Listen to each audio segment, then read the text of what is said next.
This episode of the Bears Talk Underground is brought to you by MyBookie. You know, guys, we are getting into the summer months. There's a lot of baseball being, left to be played. We're down to the Stanley Cup Finals between St. Louis and Boston. And we got half of the NBA Finals decided with Toronto and Milwaukee set to duke it out to decide who was going to meet the Warriors in the finals. And if you want to get in on the action, the best place to go is MyBookie. Between their in-game live betting, the endless props, and fantasy sports wagers, there's something for everybody to get in on. With the best player perks in the sportsbook business, they've been good to us, and we know they'll be good to you. And they are hooking up my listeners all month. Once again, visit mybookie.ag and use the promo code BEARS100 when creating your account to claim your 50% sign-up bonus. Laying down 100, now you've got 150 in play. That's MyBookie, MyBookie.ag, promo code BEARS100. MyBookie, you play, you win, you get paid. The episode is also brought to you by SeatGeek. Let SeatGeek take the confusion out of your ticket buying experience. Instead of shopping from dozens of sites to find the best deal, let SeatGeek do the work for you. Their app scans the web for the best deals to your favorite game, concert, or show and rates them on a scale of 0 to 10 to let you know if you're getting the best bang for your buck. Use promo code ACAA as in Armchair All-Americans at checkout to receive $20 off your first purchase. That is 4 hot dogs or 2 beers if you are so inclined. It's half a program. When I went to see Kiss in March, it's $40 for a program because I'm not a T-shirt guy. I got a program. $40 for a program. So half off that program is on SeatGeek. That's promo code ACAA for $20 off your first purchase. SeatGeek.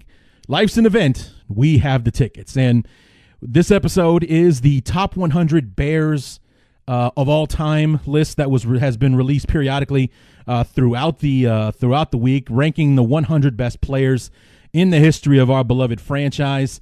And this episode is dedicated to why I think that list is a mistake. Erik Lambert from sportsmockery.com will be joining me to have this interesting discussion about the list and what I think the Bears should have done as an alternative to the list. So great conversation between myself and Erik. So let's go ahead and get right to it. Myself and Erik Lambert from sportsmockery.com talking about the top 100 Bears of all time list and why it was a mistake.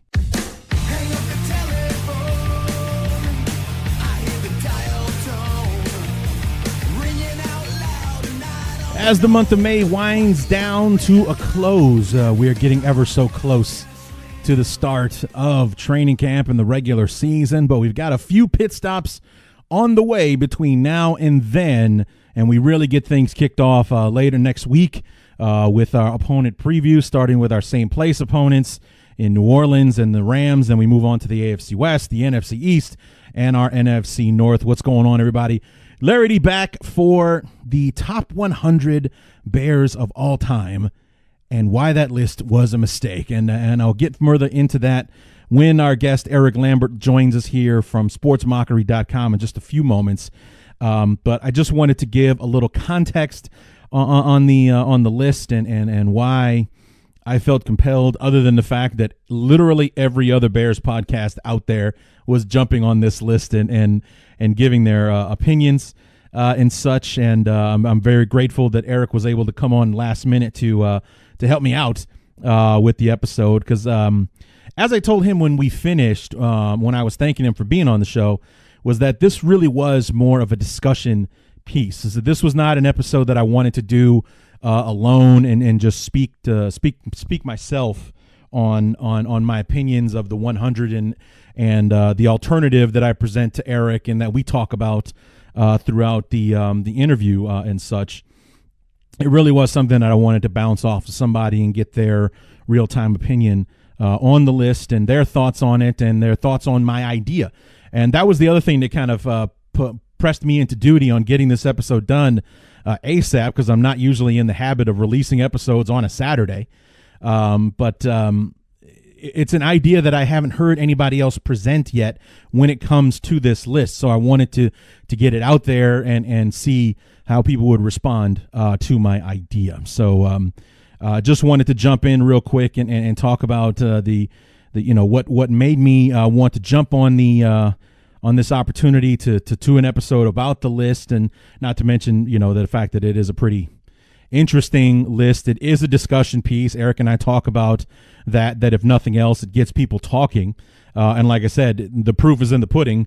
Myself and literally every other Bears podcast that I listen to or keep track of or keep an eye on Twitter or actually listening to the episode, including our good friend Lauren Cox from Locked On Bears, is doing an episode or at least a segment dedicated to this list to give their opinion and their take on it. It's just too big of a topic to ignore. So I had to step in and before we get rolling with our opponent preview episodes next week, this was something that I had to address. So going to go ahead and step aside now and come back after the interview. Got a few news and notes about the OTAs and things like that, and then we'll wrap up the show. But here we are, myself, Erik Lambert, sportsmockery.com, the interview, the Bears Top 100 list.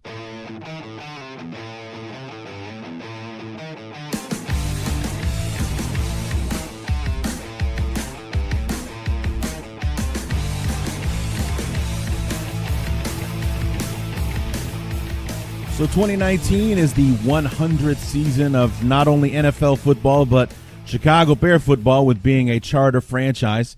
And the Bears are releasing a centennial scrapbook is what they're calling it. And part of that centennial scrapbook is the ranking of the top 100 players in the history of the franchise. And they've been releasing it incrementally over the week in bunches of 25 to kind of show who in franchise history makes the cut and how they rank according to Dan Pompei and one other writer. We'll ask my guest here in just a moment if he remembers who it is. But back to help us out and talk about this list and our take on it from sportsmockery.com, Erik Lambert. Erik, thanks so much for coming back, man. Always a pleasure, man. Thanks for having me. So, Erik, you have been, releasing articles on Sports Mockery talking about the list. You did it for every 25 players that was listed. Those were the bunches that the players were released in. What was your take on the list as you saw it come out piece by piece? Well, it's one of those things. Rankings of any kind, be it top 100 players, top 100 draft picks in any sport, really. You're going to have controversy. There's going to be guys who are ranked too high in some people's minds. There's going to be guys who are ranked too low. There's going to be guys who aren't ranked at all, who people should think should be on the list. And, it's the same with anything like that. So there was going to be controversy, but I don't think anyone's going to debate, the two guys at the top because, they richly deserve those spots because they really were that great. And there's going to be other guys who probably fit in right where they are, and, it's a good spot for them too. So there's going to be good, there's going to be bad, and there's always going to be room for debate. Yeah, and I think the debate really gets clouded because one of the benefits, or actually one of the curses, if you will, of the Bears being a charter franchise, a long tenured 100-season franchise, is that there are a lot of names on this list that even the most diehard Bear fans don't know. Very true. I mean, people forget that this team goes back so far. Right. I mean, including more recent players. I mean, everyone talks about the 1980s with those great players, and then, the more recent 2000s with Urlacher and his crew, and even a few of the new guys we have right now. People usually, the younger fans expect those guys, but they don't realize that there were many, many great players way before them. You look back to the 1920s with Red Grange, the 1930s and 40s with Sid Luckman and all of them. I mean, it goes back a long, long way, and accounting for all of those guys is actually really tough because the information available on the wider internet on them isn't as prevalent as the more recent players. So it's one of those things that's difficult to balance. Right, and I think that's where some of the controversy comes in. I mean, not even so much ranking where the modern day players went. Like, I'm 41, so there's my lifetime. A lot of players are on this list, but even still, that's 60 years of Bear history that I wasn't around for. And there are a lot of names on this list that, even for someone like me, who is what I would like to call myself an amateur historian, there are a lot of names from the 20s, 30s, and 40s that I do know, but there are a lot of names on this list that I've never heard of. before, and you can imagine someone who's half my age in his 20s and thinks that Urlacher is an old guy or something like that.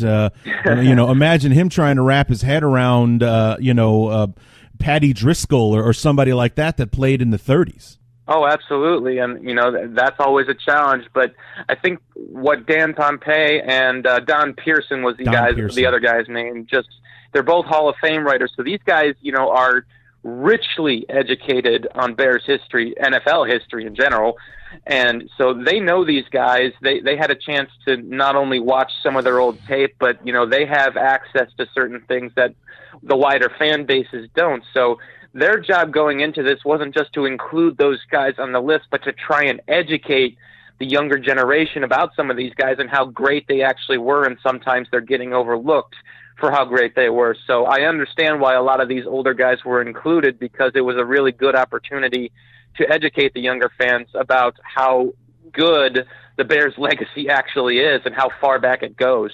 Yeah, I mean, it's something that at times can be difficult to wrap your head around, to think that the Bears have existed as long as pro football has. And there's, aside from the Packers, who are actually not officially part of the NFL in 1920 when the league began, there is no other team that can claim that. And, for the Bears to have 100 years of history, they're also kind of hamstrung by the fact trying to narrow it down to the top 100 players. And my take on this whole thing, Erik, was that this was a losing battle from the beginning. Before they ranked player number 100, they were already losing, and it just it's something that I thought was kind of a frivolous endeavor, that they would even attempt something like this, because as you and I spoke briefly before we started recording, or there's going to be controversy in no matter what you do with a list like this, and it just like it's been mentioned before, the number of names on this list that most people won't recognize, and yet he's being ranked ahead of players that that you've seen and that you admire, and it's like, well, he has to be better than that guy. I've never even heard of this one. Without question. I mean, it's one of those situations where you're comparing apples and oranges. You look back, the old days, those players played two ways. They played a different style of game. The forward pass wasn't as prevalent, right, and all that stuff. So cornerbacks didn't have to work as hard in that regard. And then you look forward to today, where it's a much more specialized game. Each guy has a specific role, and they play that role. So, and they're different types of athletes too. Guys offensive tackles back in the 40s and 50s were like 240, 250 pounds. And now you're looking at guys who are like 320, 330. So it's a very different game. So me personally, I would have sort of split it between the Super Bowl era and the previous era, like from the 30s through the 60s, and then from 1970 when the merger happened all the way through to today, because those lists would be a little easier to stomach because more modern fans would understand it. But that's just my theory. But otherwise, as far as the top 100 goes, it's more for entertainment purposes rather than establishing an actual list of the 100 greatest Bears ever. That's why they wrote it, because they wanted to, run through Bears history again as part of the 100-year celebration. So I understand why they did it, but I don't think they were going into this actually trying to establish the 100 greatest Bears ever as an official thing. Right, and you talk about entertainment purposes, and those of us that work our way in the podcasting world talk about entertainment, because every Bear podcast I've come across has dedicated an episode to, or at least a segment to, this list. So I mean, it is something that is in the mouths of everyone that is doing a podcast like mine.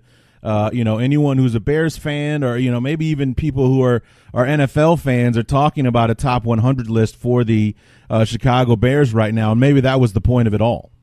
Oh, without question. I mean, people love debating this sort of stuff. It's one of those fun things you can argue about and not feel too bad about it. It's nothing bad. You're talking about your favorite players of all time, and you want to talk about how much you love this guy, and you don't think that guy deserves as much credit as he got, because that sort of debate is what makes this game so much fun to watch and so much fun to follow. So that's the reason we follow lists like this, is because we love getting into those fun little debates from time to time. Right. And here, my theory or on my suggestion on what probably would have been a better way to go is very similar to yours, but actually a bit more detailed than yours. Not to just split it up into non-Super Bowl and Super Bowl era, but if you remember back in 94 when the NFL was celebrating its 75th anniversary, they released a book called 75 Seasons. And in the book 75 Seasons, they had all decade teams. They had a 20s team, a 30s team, a 40 teams, and so on into the 90s, as the book was released in 1994. And the Bears are one of maybe two teams, if you want to count Green Bay, that have the ability to do something like that in a 100-year history. You can have a 20s team, a 30s team, and not only does that keep the players within their own era, but it also, number one, it eliminates the ranking. So maybe it takes maybe that, like we've been talking about, just maybe that kind of takes some of the fun out of it. But it also eliminates the ranking, so you're not putting this player ahead of that one. And it also kind of opens the book to acknowledge more players for their specific era and the time that they were actually on the team, as opposed to trying to say or to make a modern day person believe that George Blanda should rank higher on this list than Willie Gault should. Judging by, I mean, the first thought that entered my mind about your suggestion was you would be able to explore a little bit deeper into those eras and bring up guys who would never make the top 100 list, but really made great contributions to the team. So, that's something I would actually support a lot, because, we have all decade teams for the wider NFL, yeah. And there have been Bears who have been on those teams, but having team specific all decade teams, that's something that you don't actually see too often. So that's actually not a bad idea. I think that would be well received by Bears fans. Give you an idea of, each era and just how many great players and really good players who get overlooked there were that came through the organization.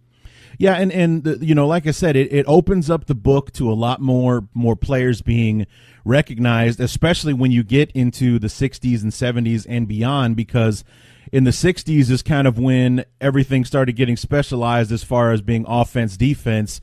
In the 20s, 30s, 40s, and 50s, it was very common for someone to play both ways. So maybe you don't get to name 22 players on each of those teams back in the 20s, 30s, and 40s, but you're still opening up to a lot more players than would be recognized by trying to narrow down a 100-year history into just 100 players. Exactly, and that's the entire point. One of the controversies was how many guys got left off the top 100 list, whereas with your idea, they absolutely would have been recognized in the all-decade fashion. Like Thomas Jones was a Yes. big one that people were shocked didn't make the list. So, he absolutely would have been included on the 2000s team. He was not only a fantastic running back, but a great team leader who everybody, couldn't say enough great things about. So, he would have received immediate recognition along with Matt Forte as well. So, it's just one of those things where you're trying to get as many great players included in the legacy as you can. Right. And I think back to one of my favorite players in the 90s. Maybe he's not top 100, but he certainly would have made the 90s team. A guy like Chris Zorich would have probably made like an all 90s team. The guy just had an endless motor. One of his teammates that he played side by side with, Trace Armstrong, made the list at 98. I'm a big Armstrong fan. Yeah, so was I. I love that guy. He was He was a beast of a man too. You forget, back then when when you're young, you don't pay attention to those kind of things. But you see Trace Armstrong, the guy was a monster. Oh yeah, but I'm still shocked they let him go. Oh yeah.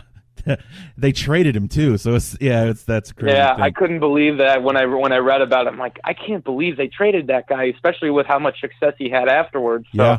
It's just one of those things where I'm like, man, what could have been? Yeah, exactly. So but it's like you look at that, and maybe a guy like, even though he was only on the team a couple of years, maybe a Jeff Graham makes the list in the 90s. Who would the quarterback of the absolutely. 90s? Who would the quarterback of the 90s had been? Would it have been Eric Kramer? Would it have been someone else, maybe a Shane Matthews or something like that, to make an all-decade team in the 90s when the Bears weren't so hot. I mean, we lost Ditka in 92, and the rest of the decade is not one playoff appearance in the 90s or two if you want to count 91 when the Bears went the first time with Ditka, but they went in 94. Right, yeah. They went in 91 with that was the last trip with Ditka, and then again in 94 was the only trip with Wannstedt, and then after that, no more trips to the playoffs until the swan song for Dick Duran in 2001. So it was the 90s was a tough decade to get through, especially after we let Ditka go. So, but I mean, there's an interesting decade to talk about, like who would have made the team. Back in the 90s, like, would you consider Neil Anderson an 80s back or a 90s back? And that's where I guess the conversation could get exciting, because Anderson was drafted in 86 before Sweetness retired, but really made his impact in the 90s. So does he make the 80s and 90s team?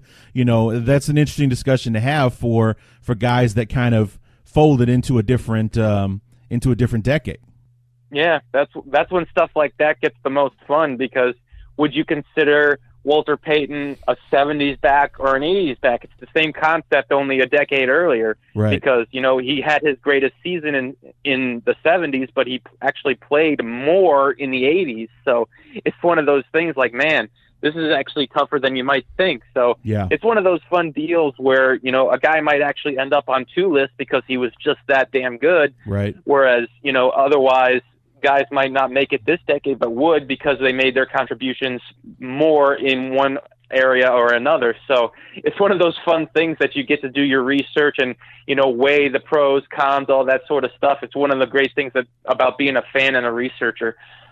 Yeah, absolutely. And like I said, I consider myself for a while there like an amateur historian when it comes to things with the Bears and the league and things like that. And when that 75 seasons came out back in 94, it was the number one thing on my Christmas list that year. That was the one thing I absolutely had to have. I will burn this house to the ground if I look under that tree and that 75 seasons book isn't there. I read that thing cover to cover at least 3 or 4 times when I finally got my hands on it. And one of my favorite things about it was those all-decade teams, the teams that, the all 80s team, the all 70s team, and right. And it fit the perfect context, because then you don't have to blend the eras and try to convince me that a guy in the 30s was better than a football player that played in the 80s, or that, ranking someone ahead of Richard Dent seems kind of silly to me when, if he played in your era, he probably would have destroyed everyone on the field,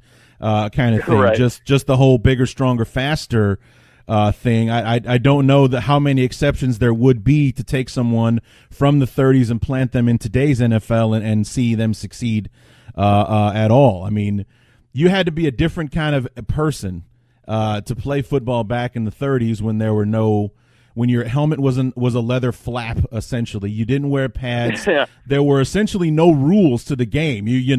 Eye gouges and elbows to the face, and it was a much more physically violent game and things like that back then. But could a guy like that succeed in today's NFL as far as just the athleticism and things like that? That's where I kind of run into problems with the ranking of this list, and probably why, even though we're having this fun discussion about it, why something like this probably shouldn't have been attempted in the first place. Oh, absolutely. I mean, you could probably pick and choose certain guys from, the 30s or 40s who would have succeeded just fine. Bronco Nagurski probably would have done just fine in the modern era because he was a physical freak of nature. So you can pick and choose certain guys. But, yeah, in general, athletes of the olden days are just not the same as athletes of today. It's much more, scientific and, nutrition. All that sort of stuff wasn't a thing back then. So you really can't, compare the two because it's just not fair, because they didn't have the advantages the guys of today have. So I completely understand why including all of them in the top 100 is a daunting task and probably an ill-advised one. Yeah, because, just looking at the list, when you get into the top 10, you have a guy like Sid Luckman at number 4. Was the quarterback of the great 40s teams when the Bears were the Patriots, essentially. They won 4 championships in the 1940s alone. Bronco Nagurski, number 3 on that list. Played on a lot of those 40s teams and championship teams in the 30s as well. And but we're supposed to rank them ahead of guys Dan Hampton, Richard Dent, Jimbo Covert, so on and so forth. It's a tough pill to swallow just on the face of it when you look at the eras those players played in, and that's what gave me the idea of, if you told me that Bronco Nagurski was on the All-30s team or the All-40s team, things like that, and put him in the era in which he played, like you said, it's a much easier pill to swallow than trying to tell me that Bronco Nagurski was a better football player than anyone on the 85 team or anything like that. Absolutely. I mean, when you look at it all the way, I mean, you keep in mind that most of the guys in like the top 17 are all Hall of Famers. So yeah. I think they kind of cheated a little bit with this list. They just basically kept most of the top spots for Hall of Fame guys rather than offering a chance to really give some recognition to guys who maybe should be in the Hall of Fame but aren't for one reason or another. I mean, one of the great things, I personally agree with Sid Luckman being as high as he is, because what he was able to do back then with the rules they had was actually extremely impressive in terms of his accuracy, how many touchdowns he threw. And that team, they won 4 championships in the midst of World War II. People don't realize how special that Bears team actually was. Yeah. So it's great to see it get some recognition like that. But in general, I do agree that some guys who were from the olden days are probably ranked a little higher than they should be, just because they're in the Hall of Fame and they were a part of, the deeper legacy of the franchise. And that was something that I kind of noticed when I was going through the list, especially when I was looking at it through the Bears website, was seeing that the eras that some of these players played in, because as I've said a couple of times, some of these names I just did not, and I was like, I don't know who that is, actually. I've never heard of that guy. And, like number 21, Joe Stidihar, I don't even know if I'm pronouncing that right. He is a Hall of Famer, but, I don't know, what era that he played in, but he's ranked ahead of Olin Kreutz and Lance Briggs and Gary Fensick, Charles Tillman. Those are just a few of the names that he's in front of. And he's their first ever draft pick. Is that who that is? Yeah. Okay. 1936. He was their first pick. I knew that was on. I knew he was on the list. I didn't just remember who it actually was. So this is a guy that played in the 30s and probably into the 40s and such. Correct. And you look at some of the names on the list, and you look at the tenure I looked at the tenure that they were playing in, and it's like I don't know who that is. God bless him, but he played from 59 to 65, so maybe he's on this list because he played on the last championship team in 63, kind of thing. And that's what I was kind of when I was going through the list, I was looking at it. It was like, oh, here's a guy played from 61 to 68. He's an end. And the funny thing about looking at some of the positions, it was like an end.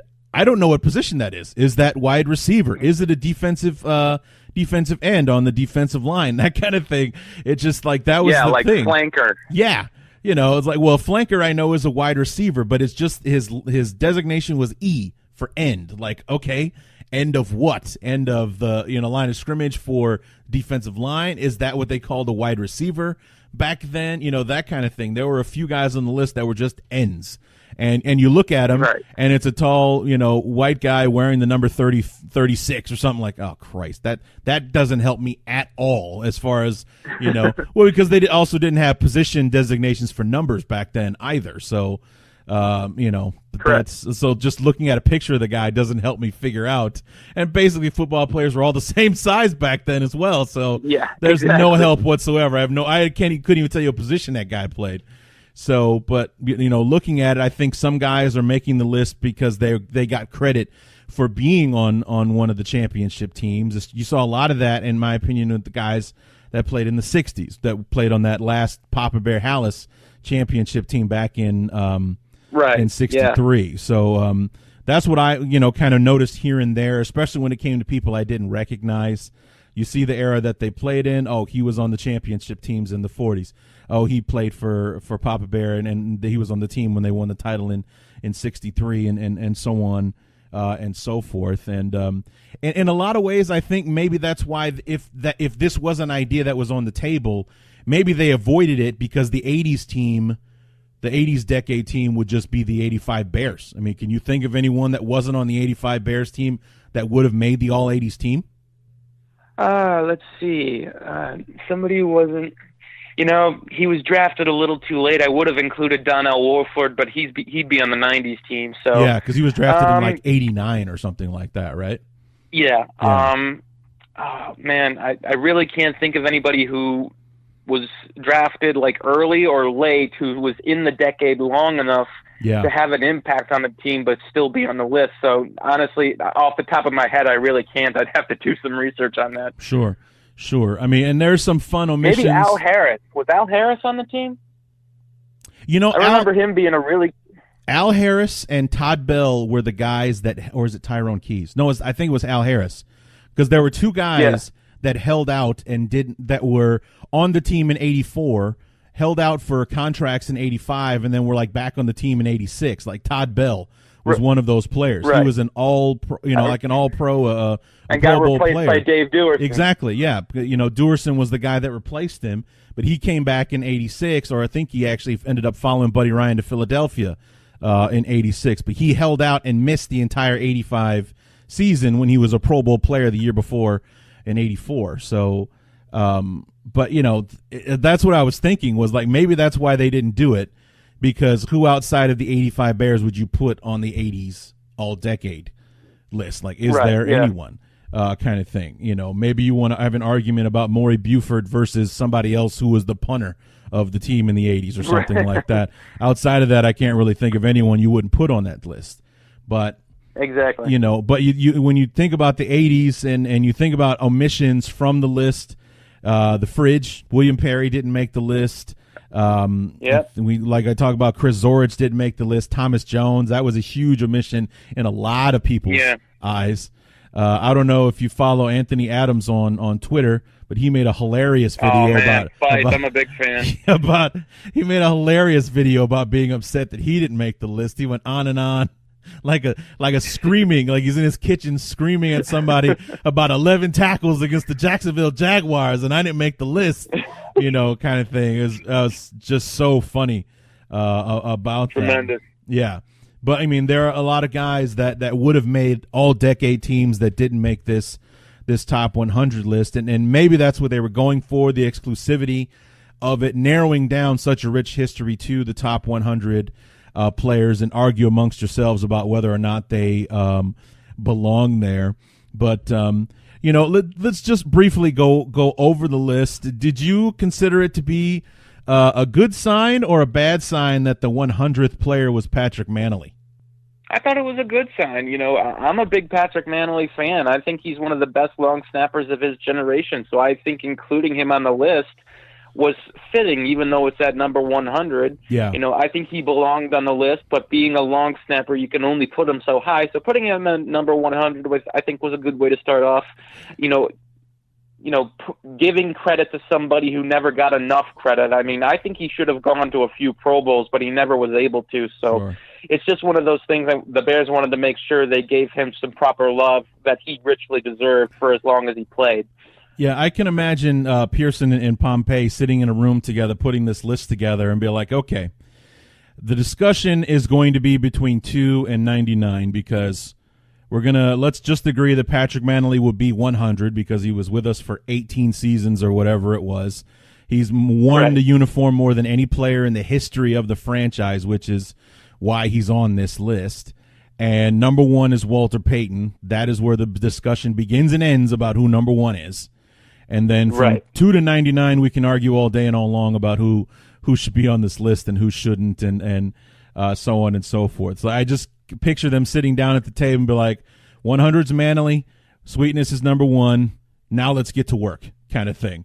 From there, exactly. I can imagine that's how the conversation kind of went. But a friend of mine, Lauren Cox, has the podcast Locked on Bears. The most interesting conversation I heard him have when he took a stab at the list was, like I mentioned about why the list was kind of futile in the first place, was mixing the eras or in some places swapping players into each other's era to see, who would have succeeded and so on. The most interesting one had to do with how low on the list Jay Cutler is.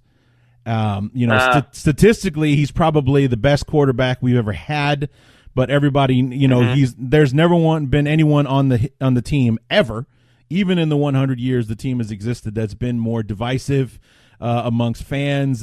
Talk about a conversation starter. This guy, he's ranked at 85, and McMahon, I believe, is in the 50s. Jim McMahon was 53 on the list, and that was the most interesting part of the conversation that Lauren had with his guest was, would you rank Jim McMahon ahead of Jay Cutler, and B, 35 spots ahead, or 32 actually, 53 to 85, but 32 spots ahead.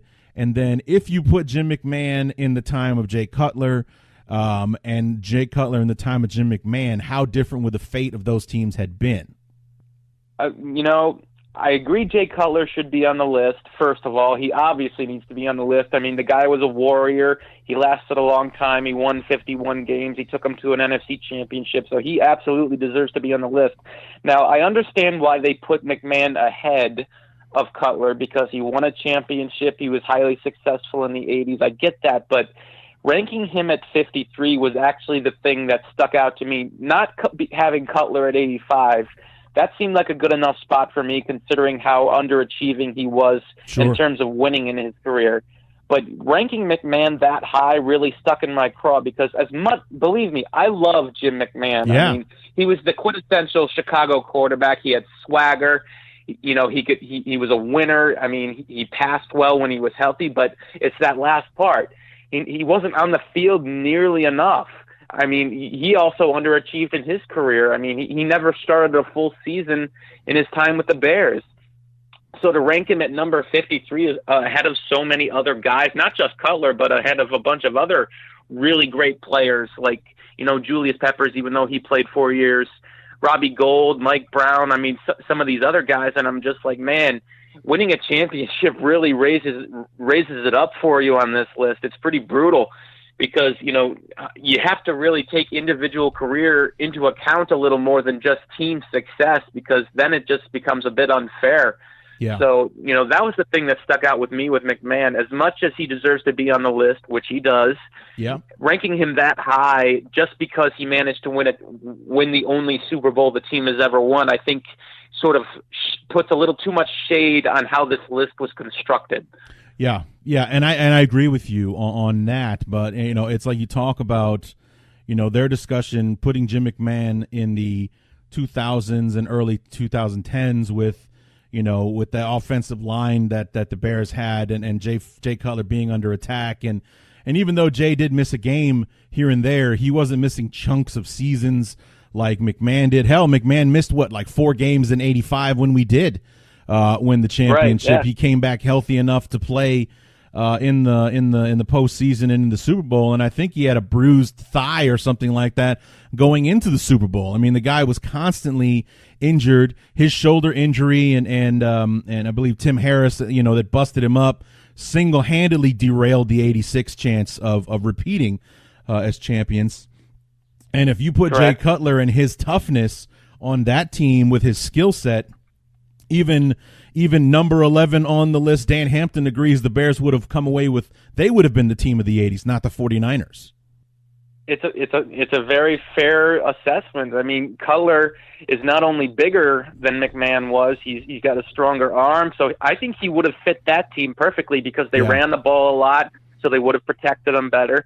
And you have Willie Gault on the outside with his blazing speed. Cutler would have been perfect for him. So you look at it in that regard, it makes perfect sense. But at the same time, I also think that if you had brought McMahon forward with his keen mind and, accurate passing in this league that doesn't demand as big quarterbacks anymore because of their specialized offensive systems, I actually think he would have done pretty well in this era. So it's one of those weird things where if you had switched them, they might have actually had more success in each other's era than they did in their own eras, which is kind of weird to think about. Yeah, and the other thing that's interesting about McMahon is that McMahon and Cutler are polar opposites in the fact that McMahon was the unquestioned leader of that team in '85. And that was one of the other reasons why the team suffered when he wasn't there. They were essentially playing without their leader, and that is the one thing that Jay Cutler has never been accused of in his time in Chicago was being a face of the franchise, he had the benefit of Urlacher already being the face of the franchise when he came into the team and whatnot. And this was a guy that shied away from that position basically at any cost, even the cost of his own standing in his locker room and everything. So, I mean, when we talk about like just we're talking about Jay Cutler and Jim McMahon's ability to stay healthy. Cutler would have helped us win multiple championships in the 80s, but what would Jim McMahon's leadership had effect been on the team in that particular era? Would his leadership, probably even after getting hurt in the NFC Championship game, and his leadership abilities, could he have been enough to help elevate us to beat Green Bay in that title game, whereas Jay Cutler was just pretty much, he checked out after he got hurt? And that's kind of where all the criticism comes from him, and a lot of Bear fans never got over that. Yeah, it's very true. I mean, I personally didn't read too much into it, but I do agree that Cutler had his issues with leadership. I think he tried to be a leader. I think he made a more concerted effort as Urlacher started to phase out, after he retired. Mm-hmm. I do think he made the effort, but leadership is one of those things that you just can't teach. Right. Guys are just sort of born with it, natural born leaders, and McMahon was absolutely one of them. I mean, it was true in college. It was true from the moment he stepped on the field in Chicago when he became a Bear. I mean, he just had that way about him. And, when you have the courage to defy Mike Ditka in the huddle, I mean, that takes a certain, type of swagger and courage and, leadership. He knew that if he convinced his guys that he was in charge, not Ditka, that if he was in charge of that huddle, that they were going to win a lot of football games. And when they started to, that's how you get people to believe. And, there was a stretch in the 80s where he was like 20-0 when he was able to start and finish a game with the Bears. So that tells you how crucial he could be to their success at that period of time. So absolutely, in terms of physical talent, you have to give the edge to Cutler, but what made McMahon so special and easy to remember was his leadership capacity and ability to elevate those around him without even seeming to try so hard to do it. Yeah, it's kind of what I would refer to these days as the Nagy factor, if you will. It's like I think you and I could both agree that going into 2018, we expected the Bears to be better. We had better talent on offense, and we had an offensive-minded coach that was going to let our young quarterback do his thing. But I don't think anybody accounted for the effect that Nagy and his leadership abilities would have on that team last year with Club Dub, and I mean even with the what did they call it the start of OTAs, the Makeup Monday or whatever it was that they did, and they basically had a field day. Yeah, they had a Monday Fun Day, yeah, where they basically had field day, where they had all kinds of silly events and the coaches got involved, and I mean, talk about a team building exercise right there. The guys start this arduous task of getting from April to August so the season can begin, and the first thing that they do is they have fun and bond as a team and things like that. That's the X factor that no one really accounted for with Matt Nagy, and that was the X factor for McMahon. When he was on the team, or when he was on the field, I should say, it was a different football team that we were capable of anything, and when we weren't, Steve Fuller, Mike Tomczak, whoever the quarterback was in his stead, there was a big drop-off in that kind of thing. Yeah, without question. One of the toughest things to do as a leader, not just as a coach, but as a player, is to keep your guys loose, throughout the entire grind of a football season. I mean, football's tough. Yeah. Football is really, really tough. And, it's from practice and training camp all the way through the season. It's a grind. And the toughest part is to keep your guys motivated and fully invested. And that's one of the biggest challenges, not just as quarterback, but as head coach too. And the fact that, McMahon was a quarterback and Nagy was also a former quarterback. Right. So Nagy understood from the start the leadership requirements of him, because it was something that had been ingrained in him since college when he was a quarterback. So he was already prepared for that. And the great thing about Nagy was he took obsessive notes throughout his coaching career on his rise up. I mean, he studied Andy Reid incessantly, every time he got a chance in the locker room, he would study how he would talk to the players and do all the sort of that stuff. He's like, okay, what he's doing here is really effective, and I've got to keep that in mind. And this is the reason that Nagy is so successful right away, because he understood that he had to look at how the best ones do it, like Reed, but also be able to put his own spin on it so he doesn't lose control of who he is who he is himself. So it's always about a balance of keeping your own personality involved, but at the same time sacrificing for the good of the team. Right, and then that's why I look forward to what the Bears have in store this year and beyond. Real quick, before I let you go, Erik, first of all, I want to thank you for coming back on. This has been a lot of fun. What do you think it says about the list, or what do you think that Pearson and Pompey are saying about guys that have barely been on the team and yet made the list, like Khalil Mack coming in at number 60, and Eddie Jackson cracking the list after only 2 seasons, not just on the team but in his career, cracking the list at 96. Do you think these are more like potential picks, like check with us in 10 years and these guys are probably in different spots in the top 100? Like we believe they are top 100 players. They're probably going to rank higher than where we're putting them, but the impact that they've had in their short tenure means they have to be on this list. Oh, absolutely. I think that's exactly what they were going for. Jackson and Mack were the 2 best defensive players last year, and they looked like superstars, which they are. So what Pearson and Pompey were basically saying is, what you saw last year was great, but the best is still to come. And believe us when we say this, they're going to be a lot higher on this list the next time we try to make one. So, I wasn't surprised that they were on the list. I was a little surprised that Mack was as high as he was, 60 after just 1 season. Yeah. But, as dominant as he was, you just know that as long as he continues to play here over the next 5 years of his contract or longer, depending on what happens. Knock on wood, brother. Yeah. He's going to continue to dominate and do what he does, and he's probably going to end up in the Hall of Fame as everyone expects. So, right. While I was surprised he was that high, in a few years, I'm going to be surprised that he wasn't higher. Right. Yeah. So it's just one of those things where it's sort of a taste of things to come sort of thing. Yeah, when I saw the list and I see Eddie Jackson's name, I was like, that is really interesting that, number one, he made the list at all. For me, yeah, that right. Eddie Jackson, only 2 years on the team, would make the list. And then when I saw Khalil Mack at number 60, I was like, I figured he would be on the list, but where was the real question? And then I saw him at 60, and you say it's high, and I had that, is it high or is it too low? I mean, and that's exactly, where the whole right. idea of Pearson and Pompey, it's like he has to be on this list. Let's put him in a spot where there can be questions, because he's only got 1 year in the uniform, but we know, or we feel, that 5 years from now, 10 years from now, Khalil Mack could be a top 10, top 20 player on the all-time list for this franchise. So it's like that was one of the ones that really stuck out when I saw that Khalil Mack was on the list. I don't think anyone was surprised by that, but to see him up there with the Julius Pepperses and Mike Browns and Robbie Golds and things like that in the 60s was like, is that too high?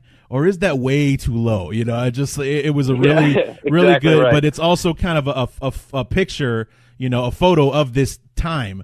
1 year on the team, this is the impact that he made, that he's ahead of 40 of the greatest players this franchise has ever had. Well, I mean, he had the greatest debut of any Bears acquisition in history, God. And you can't argue that. No. I mean, 12.5 sacks in 14 games, that first game against the Packers in Green Bay, That was a bananas. pick six, a sack, a forced fumble. I mean, the guy was a friggin' monster. So, as debuts go, that's going to be etched in the minds of Bears fans forever. Yeah, forever. absolutely. I mean, it was that impactful. So, yeah, I was not the least bit surprised he was on the list. And, being ranked as high as 60, I felt it was a little high when I first read it, but I didn't overreact to it because that's how good he is. Yeah. So, the expectation is he's going to be a lot higher before it's said and done. So having him there, I really wasn't all that upset about it. Right, and I think that we'll end that there, talking about what could be as far as the franchise and Khalil Mack and the potential of the 2019 Bears. Erik, thanks so much for coming back on. Where can we find your work, man? At Erik Lambert 1 on Twitter. I'm there all the time, so feel free to talk to me whenever you want to talk some Bears football. All right, Erik Lambert, thanks so much. Sportsmockery.com. Check him out. Follow him on Twitter. He puts all of his articles up there so you can read all of the work that he does. Erik, thanks so much, man. A pleasure, Larry. Thanks for having me.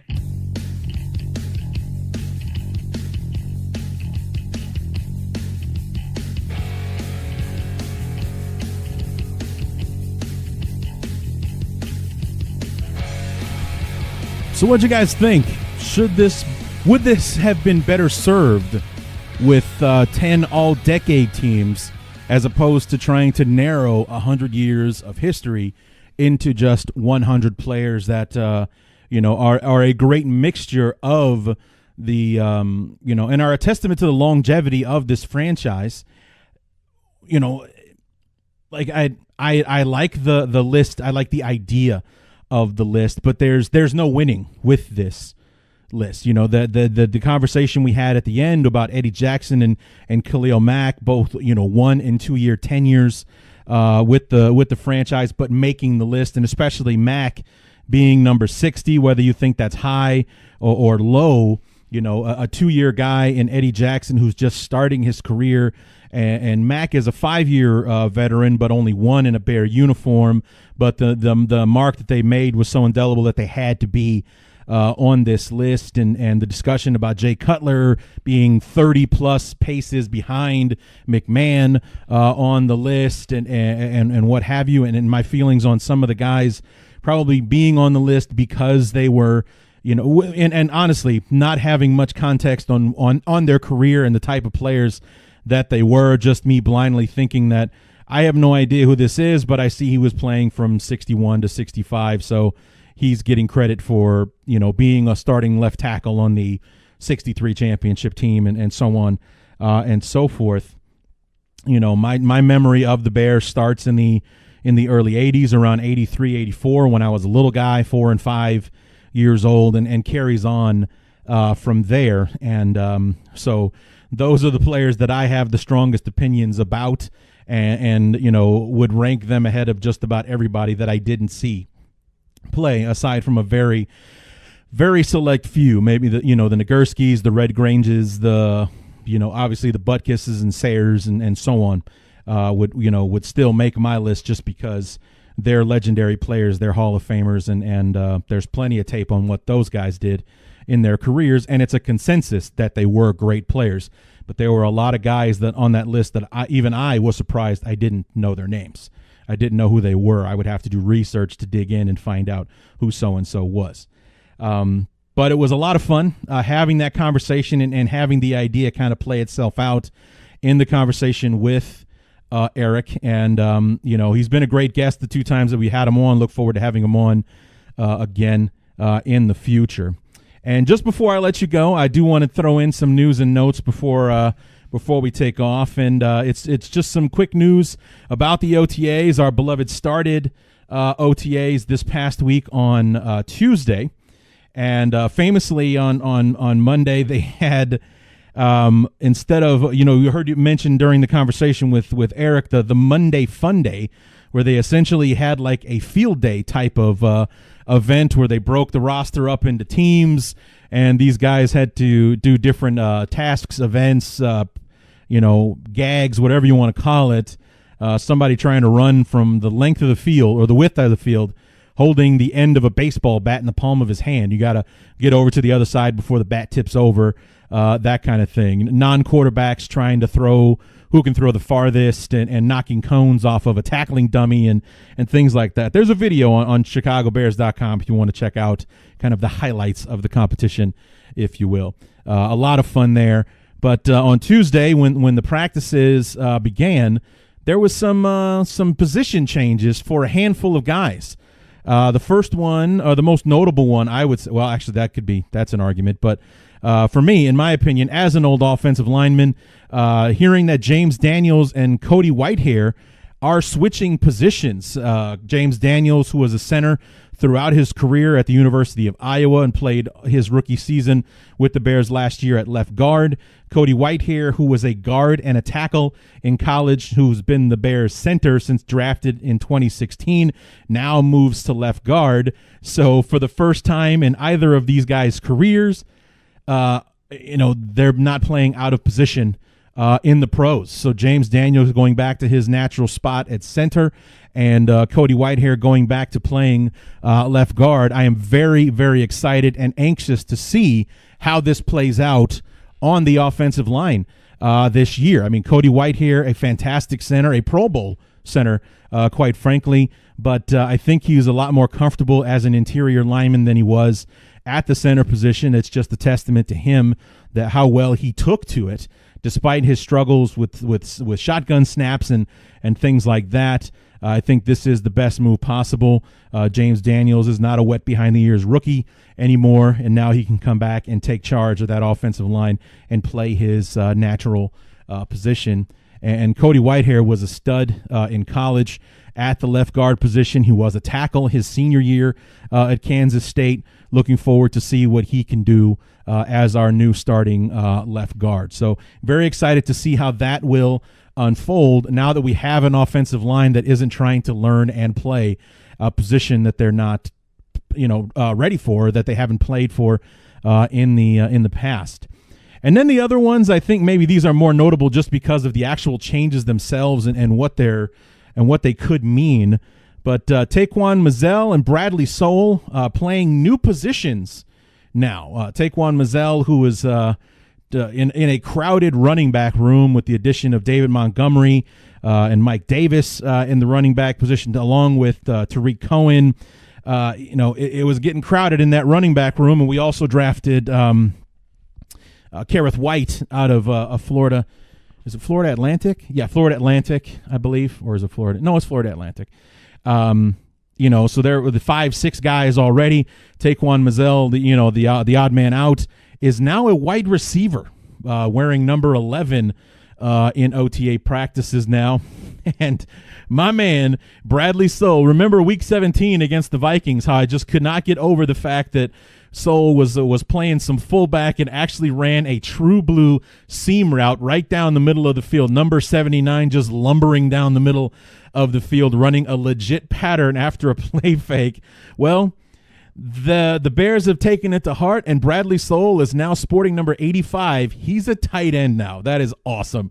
I can't wait to see what happens there. I mean, he may play, for H-back or fullback more than anything, just kind of be that battering ram coming out of the backfield.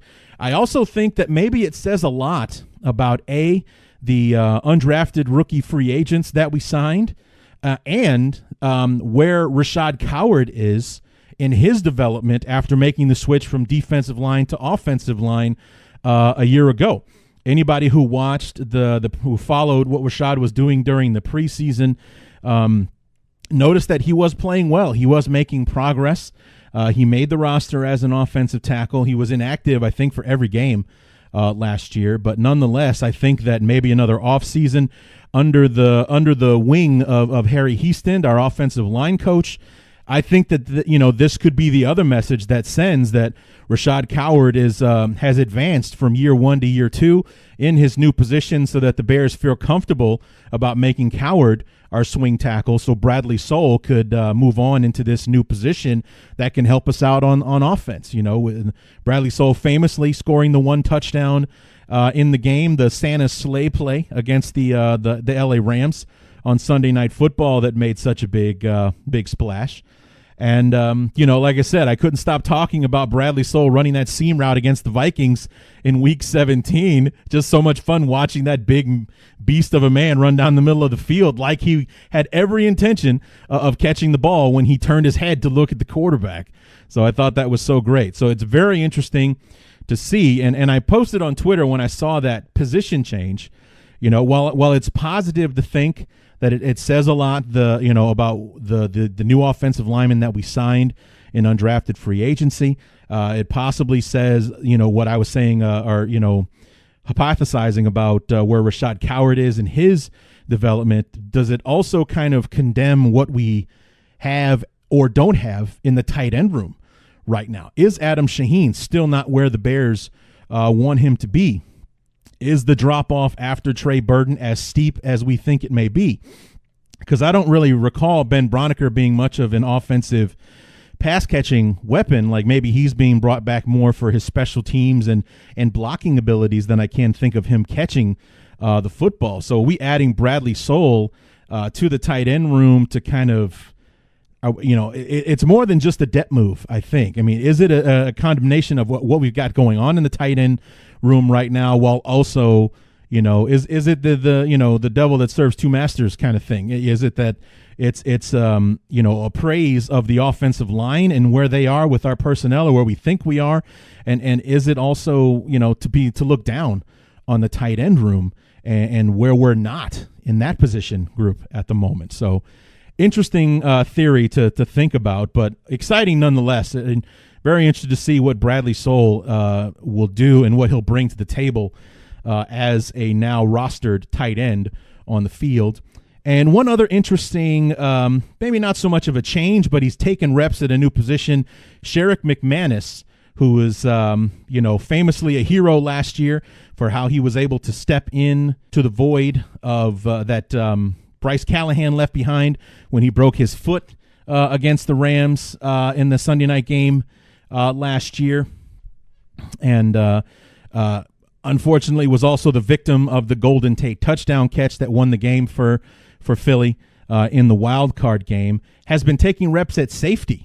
So adding some depth to that safety position and seeing what he can do there, because we signed Buster Skrine, drafted Duke Shelley and Shepard, the other 7th round pick, that maybe we've got it covered at the nickel corner spot. Obviously, he can still provide depth there, but also maybe getting him some reps at the safety position, just because maybe it's a little shallow behind Clinton Dix and Eddie Jackson and Bush that we have back, Deion Bush that we have back there as well. So 5 guys actually in total with Daniels and Cody Whitehair all playing new positions and seeing how they fit into what will become the 2019 Chicago Bears. So that's all the news and notes that I have, and I believe that is going to do it for this episode.